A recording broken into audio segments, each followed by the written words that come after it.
ولأننا بنهتم بكل تفصيلة في البيت، خلينا نتكلم عن السجاد وإزاي بيدي لمسة جمالية للمكان. أول حاجة السجاد الكلاسيكي زي السجاد الفارسي، وده من أشهر أنواع السجاد الكلاسيكي.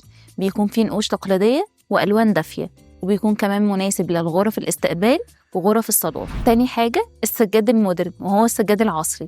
بيتميز بأشكال وألوان عصرية بسيطة وأنيقة، وبيكون فيه نقوش هندسية أو ألوان سائدة، وبيكون مناسب لغرف النوم والمعيشة. تالت حاجة سجاد الموكيت، وهو نوع من أنواع السجاد اللي بيتفرش على الأرض بشكل كامل، ناعم ومريح، ونقدر نستخدمه كمان في غرف المعيشة وغرف النوم، بس مشكلته إنه بيحتاج تنظيف كتير. رابع حاجة السجاد اليدوي، بيتميز بالشغل اليدوي والأصالة، بس بيكون أغلى شوية. بيدي طبعا لمسة فريدة وجميلة للمكان، وتقدري كمان تحطيه في الأماكن اللي انت حابة تبرزي فيها الديكور.